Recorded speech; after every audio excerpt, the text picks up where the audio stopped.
when you start working, there are many skills which you can compromise. Let's say you might not write any single test case for 2 years, but guys, there is no way you will not write a bug report. And it might happen your very first day at work. So we want you to understand the bug tracking systems, and we want you to understand how to write bug reports. And let's take a look at my screen now.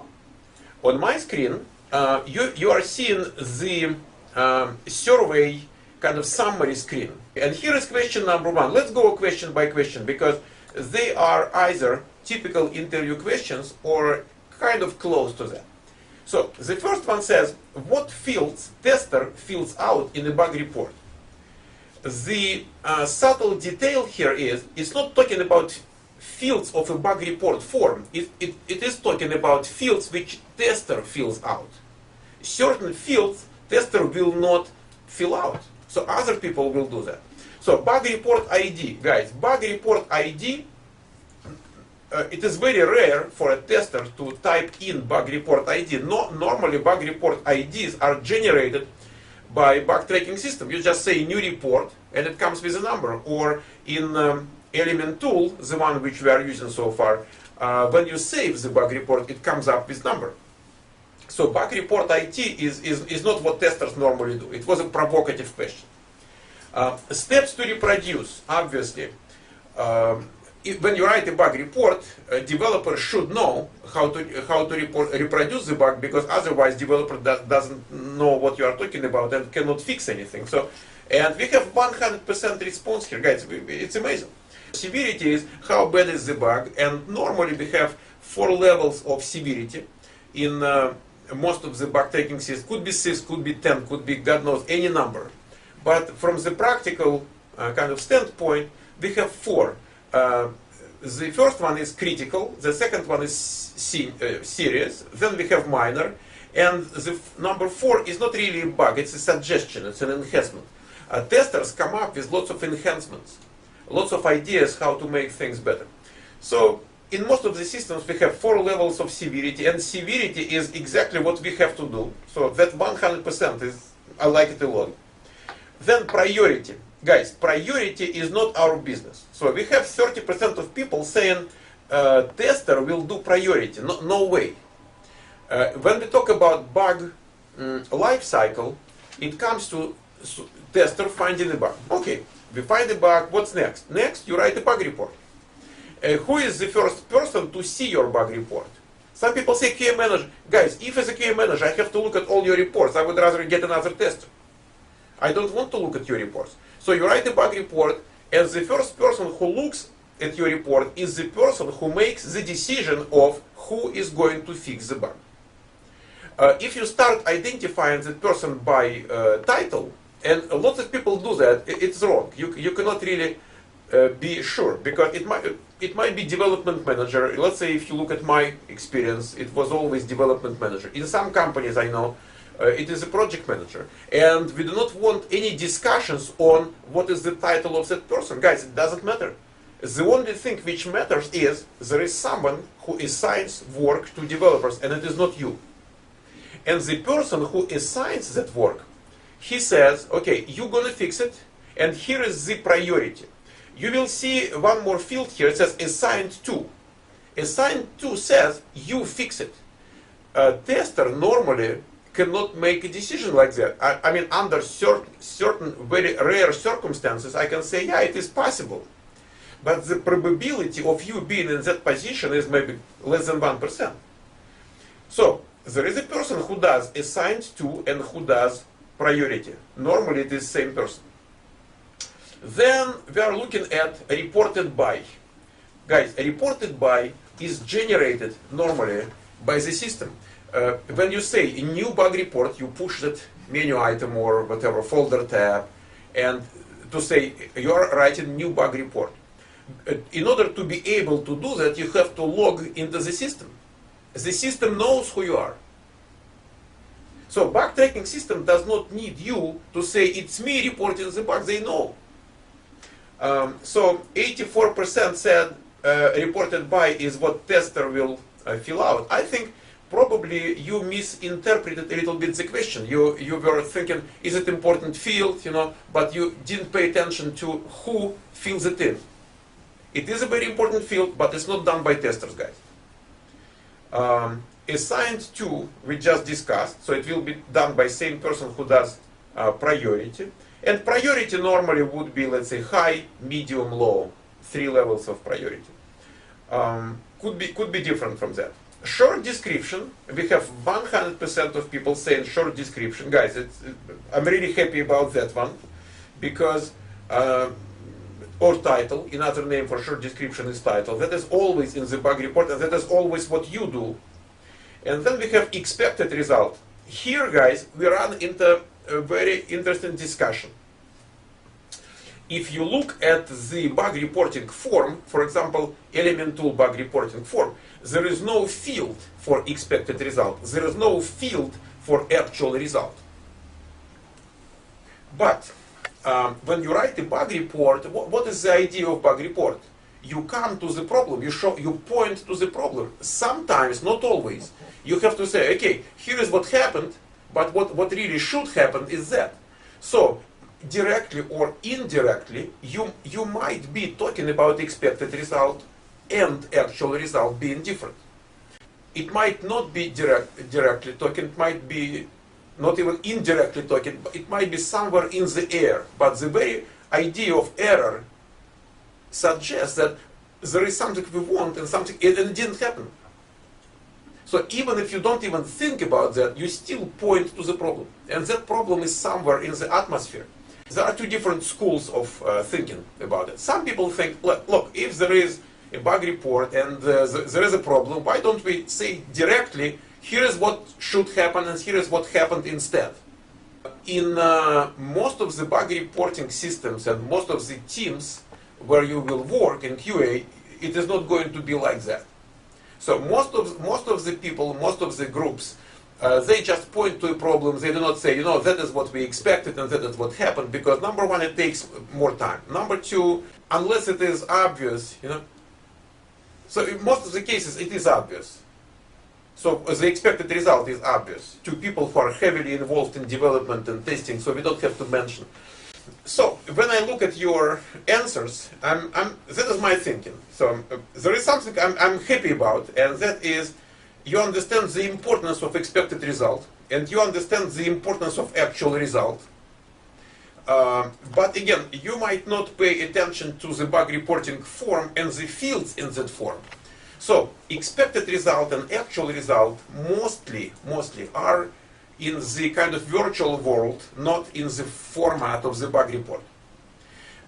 There is another thing here, which is a common confusion if we think about test case. So test case is our plan for testing. I mean, something very small, so the smallest actually. So, and we are saying, okay, here is the test case, and when we write the test case, we don't even have sometimes software in front of us. We are just projecting. We are saying, okay, here are the things I'm doing, and that is what I expect, and now here is the field for actual result, and the person who runs the test case will fill it out. For most of the people, 99.99% of people, when you say expected result and actual result, the first thing which comes to their mind is test case. Because those two are must in the test case. So expected is must at the time of planning, and actual is must at the time of execution. You have to fill it out. How do you write a bug report? The one says, immediately upon identifying the problem and making sure it is reproducible, and we have 78%, which is very good. Oh, absolutely, guys. We write the bug report immediately upon making sure we have a bug. We do not write it immediately upon scratching our head and saying, something is definitely wrong here, I'm not sure what. Okay, if you are not sure what, it's not time for writing bug report. So that one is pretty good. I just don't know why, some people decided not. It's not important to report the bug immediately. It is important. Rule of 3 W's, so which tells you if the bug report is good enough. It says, okay, the bug report is good enough if it explains what happened, where it happened, and under which circumstances. And my reason for giving you that rule was primarily coming from the situation when testers are trying to come up with better kind of literature of the bug report. They are trying to be more clear, and sometimes we spend lots of time working on the wording. And I'm saying, look, your time is too valuable. You have to look for more bugs. So if the bug report answers what happened, where it happened, under which circumstances, don't make it a piece of nice literature, fine literature. Just keep moving. That is my reason for that rule. And we have 100% of people saying, yes, that is what we want in a bug report. Good. How we write bug reports. Write one bug report for no more than 5 fixes. Guys, we have multiple answers to provoke you for bad answers. And on one hand, and to point to the fact that one bug report is written for just one fix to be verified. If you put in one bug report more than one fix, then imagine you have 3 problems in one bug report and they fix one. What should you do now? To eliminate that, we are saying, okay, one bug report per one fix, per one problem. Okay, bug report should be as complete as possible. There's going to be another one on that. As complete as possible. We have 85%, and I don't know why we do not have 100. It should be as complete as possible. Because if it is not complete, you make developer to spend some time, which developer would rather spend fixing bugs rather than doing some investigation. Bug report is about creative writing, more like an essay. Guys, I'm happy with you. There was no single person who said it's about creative writing. Report a bug after discussing it with QA manager or QA lead. That is the easiest way to lose a job, because they have other things to be done, unless there is some clarity which needs to be brought to the issue. It's not about writing the bug report by itself, it's about the problem. What kind of problem? Is it a problem at all? So sometimes you discuss with your manager the circumstances. What happened? Did it really happen? Or so what is that? But when you write bug reports, you do not discuss them unless discussion is needed. Use technical terms, not people of the street language. Again, I don't know why we do not have 100% here. It is a technical writing, and we do need technical language, technical terms to be used rather than people of the street language. So I don't know why there was any confusion here. And then new testers, guys, that last question comes from a discussion I had a couple of days ago. I was teaching a class, and it was the very last session of the class, so I was talking about job search. There was a job search class. And then one young lady, and she is doing her internship, and out of that class, maybe 5 or 6 people are already doing their internship. And she says, Michael, we have a discussion here because another intern, another girl, she told me I am supposed to write lots of bug reports which are total crap. I'm saying you're not supposed to write crap. She says, yes, but the girl suggests that since you don't know the application anyway, so you cannot write anything but crap. And you have to be active. You have to write more bug reports than other people. Guys, it is a total, very dramatic misunderstanding, because that is the easiest way to lose a job. She does not understand. Anytime you write a bug report, you take somebody else's time. Guys, someone has to read that. And the first person who reads that is, let's say, development manager. Imagine how a development manager will like you after that. And so you take people time for nothing, and you have she has total misunderstanding of what software testing is about and what her role is about. And I said, listen, since we talk about bug reporting, let's challenge you. And I included that question here. It says, new testers should submit lots of poor bug reports since they do not know much about the application tested. And we have kind of support here. 14% say, yeah. How can we write a good one? Guys, if you cannot write a good one, you write nothing. And that is a very simple answer. So you're not supposed to write crap.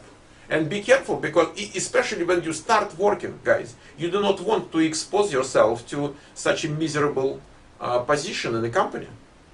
Maybe it is confusing a little bit.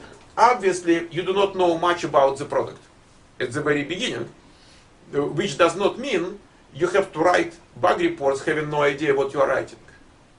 It means first couple of weeks nobody expects much from you.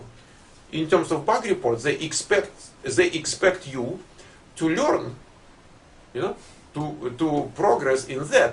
And that is one of the reasons we emphasized knowledge of graphic user interface. So when you start working and you don't know much about functionality, at least you can write bug reports on graphic user interface.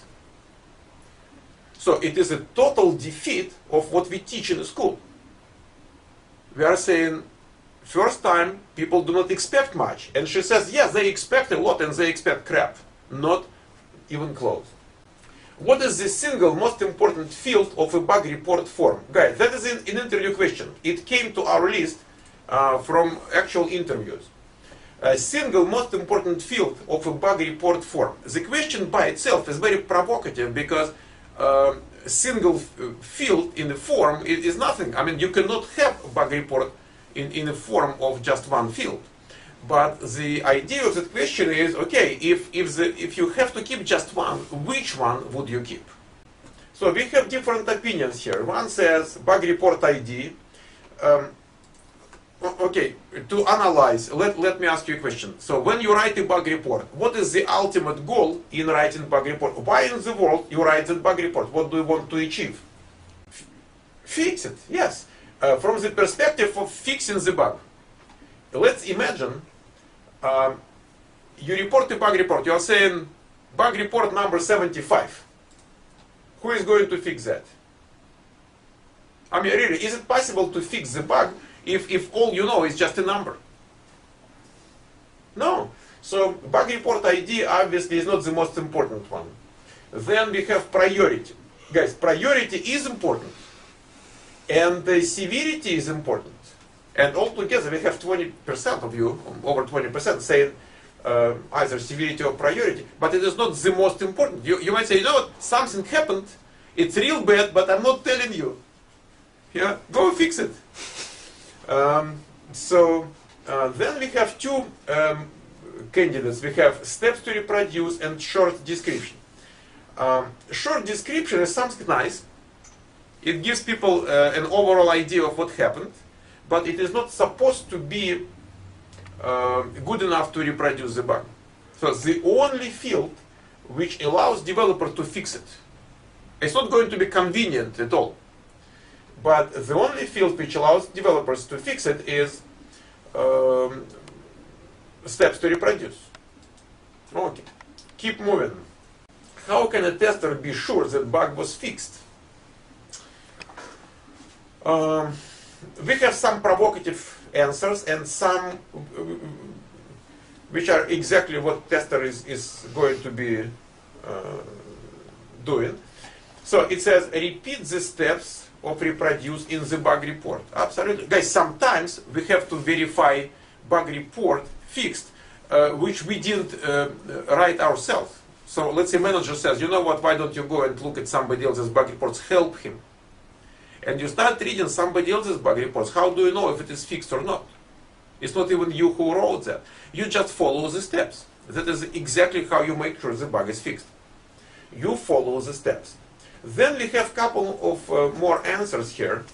So one is get an approval of a QA manager, which is a severe violation of the processes, because QA manager has his own job, and you are supposed to be writing good bug reports just to get a job. If you cannot do it, you cannot do the job, you cannot keep the job. Confirm with developer over the phone or via email. Guys, sometimes we do that. Sometimes, certain things are not clear, so you call or email, but it is not exactly how testers normally does that. As an exception, yes, but not as a normal procedure. Then we have make sure there was nothing broken in related functional areas, which is normally part of what we are doing. Very good. And we have 43% saying, yeah, it's important. And that one, I don't know why, another 43% or same 43% said, make sure the status of the bug report is fixed. It is not how you, guys, the status could be anything. The status could be fixed, doesn't mean that anything is fixed.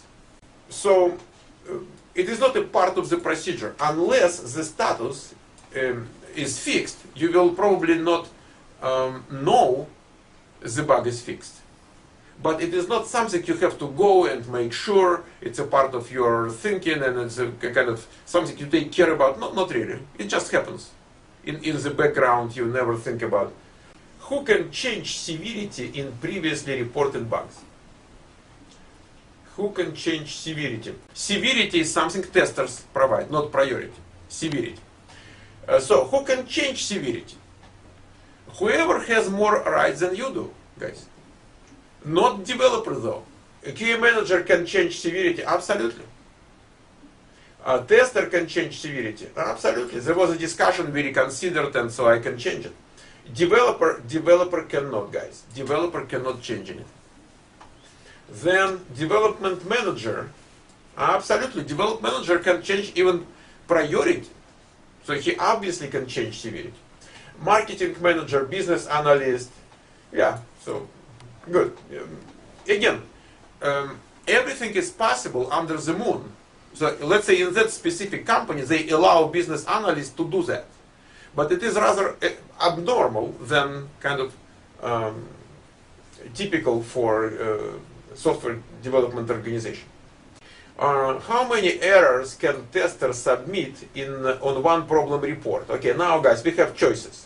Only one error, no more than 5, no more than 10, unlimited, and normally it's like practically, yeah, it's 2-3 per bug report. So we have answers practically in all the categories with exception of unlimited. Okay. So someone says no more than 5, another one says no more than 10, some people say 2-3 is fine. So 20% are coming with wrong answers here. And as we discussed already, one bug report per one bug to be fixed and verified fixed. Good. And then we have, what is main purpose of finding bugs? Guys, when we find bugs and report bugs, obviously there are multiple things coming out of it. We have 93%, almost 93% who are saying to fix them. And honestly, I'm surprised why we do not have 100%. Because it is a major, from QA perspective, guys, that is the major aspect of finding and reporting a bug. So if it is not being fixed, so why? Then I mean, maybe I would rather find and report another bug which will be fixed. So you want your bugs fixed. To inform management about existing errors. Obviously, guys, management keeps an eye on bugs reported, especially high-profile bugs, critical bugs. So they want to know how bad the product is or how good the product is. And it is one of the important implications. Then it says to improve the development methodology so we have less bugs in the future. There are so many ideas in the atmosphere, okay, how to make it better. It comes to not being able to hire the right people, not having enough time, not having enough money, people working all over the globe, and now we have communication problems. And well, obviously it's not exactly why we write bug reports, but there might be some projection on that as well. To collect data for statistical analysis, yes and no. Obviously, there are some meetings, there are some discussions in which we look at statistics. But it is not why we really write bug reports. It's too expensive, to get statistics that way. So again, it is one of the implications of the bug reporting system and bug reporting process, but it is obviously not the main purpose. And then we have very strong candidate, which comes with 35.7%, and that is to make sure the most severe problems are not present in release software.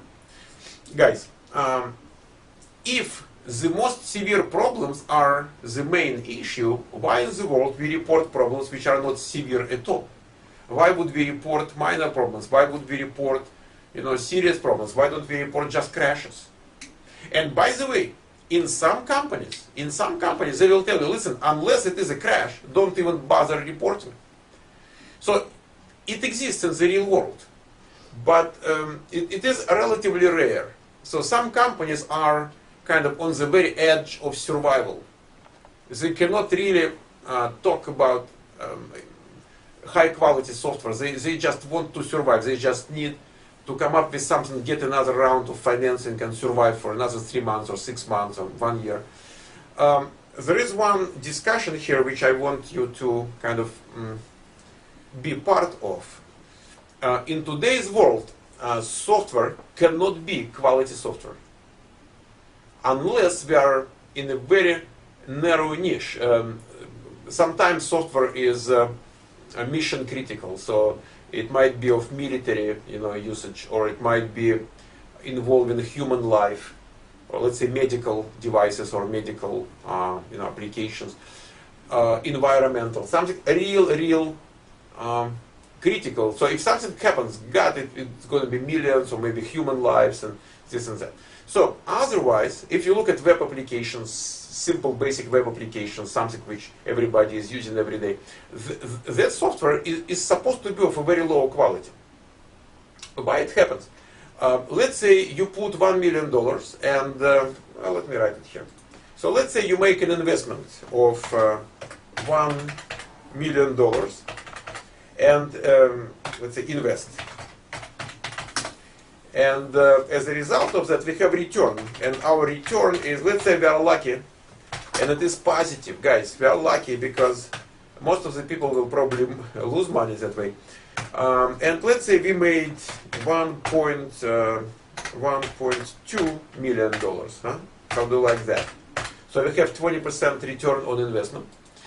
And then, no, but software is crap. And you think, no, guys, next time we are not going to do that. Next time we are going to do real quality software. So we will invest $5 million. $5 million. How much money do you think we will get back on that? I mean, the dream quality software, real dream stuff. How much are we going to make? Tell me. It's not 1.2 anymore. How much? Huh? 6? Come on. No, not really. Okay, let's say 1.5 if you are lucky. Money-wise, it makes no sense. You can make it perfect, but that way you're going to lose money. So it should be good enough. And the market is so competitive. Think about web application. Think about mobile application. Think about, go to Google and search for something. See how much of competition is there. And competition comes with new features. I wouldn't say every day, maybe once a week, And to survive, you have to do things fast. You do not have 6 months to produce quality software. You have to do that on the fly. We will talk in that course about agile development model. So it is supposed to be good enough. And good enough in today's world means crap, a real bad one. Then, guys, what happens? Imagine we spent $5 million instead of 1 million. How soon do you think we have to completely redo the software? How long we will be benefited from that perfectly done software? For how long? 6 years, 10 years, 3 months? See what I mean? In the web applications world, it is not going to be for too long. So it literally makes no sense to produce, financial sense to produce high quality software, especially in today's world.